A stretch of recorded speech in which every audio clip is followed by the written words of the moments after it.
ଗାଁଟିର ନାଁ ଥିଲା ନରଣଗଡ଼। ସେହି ଗାଁରେ ଅନେକ ଲୋକ ବାସ କରନ୍ତି। ଗୋଟିଏ ଜମିଦାରଙ୍କର ବଡ଼ ଘରଟିଏ ମଧ୍ୟ ଥିଲା, ସୁନ୍ଦର ଘର। ଏକ ଛୋଟ ଗ୍ରାମରେ ଜମିଦାରଟିର ପରିବାର ବସବାସ କରୁଥିଲେ। ଜମିଦାର ସେ ଗାଁର ହାଲଚାଲ, ଭଲମନ୍ଦ, ଦୁଃଖ ସୁଖ ସବୁକିଛି ବୁଝାବୁଝି କରୁଥିଲା। ଏମିତିକି ଗାଁ ଗାଁ ମଧ୍ୟ ବୁଲି ସମସ୍ତଙ୍କୁ ସାହାଯ୍ୟ କରୁଥିଲା। ଜମିଦାରଙ୍କର ଏକ ସୁନ୍ଦର ସଂସାରଟିଏ ମଧ୍ୟ ଥାଏ। ସେହି ସଂସାରରେ ଜମିଦାରଙ୍କ ସ୍ତ୍ରୀ, ଜମିଦାରଙ୍କର ପୁଅ, ଜମିଦାରଙ୍କର ବାପା ରହୁଥିଲେ। ଜମିଦାରଙ୍କର ପୁଅ ପବନା ଭାରି ଦୁଷ୍ଟ, ସରିତା ପ୍ରେମରେ ପାଗଳ।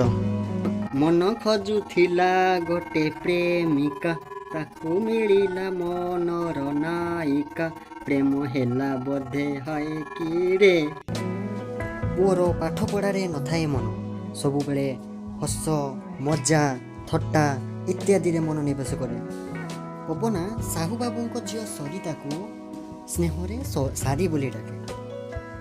ତାର ସୁଖ ଦୁଃଖ ବୁଝେ, ତାକୁ ଚକୋଲେଟ୍ ଦିଏ, ଗିଫ୍ଟ ଦିଏ, ଏମିତିକି ପଇସା ପତ୍ର ମଧ୍ୟ ଦିଏ। ଆକାଶରେ କଳାହାଣ୍ଡିଆ ମେଘ ଘନେଇ ଆସିଲାଣି। ଏପଟେ ଜେଜେ, ମା, ବାପା ସମସ୍ତେ ବ୍ୟସ୍ତ ହେଉଛନ୍ତି। ପବନା ଗଲା କୁଆଡ଼େ, ତ ଜେଜେ ମଧ୍ୟ ଏପଟେ ସେପଟେ ଇଆଡ଼େ ସିଆଡ଼େ ଖୋଜାଖୋଜି କରୁଛନ୍ତି, କିନ୍ତୁ ପବନାକୁ ପାଉନାହାନ୍ତି।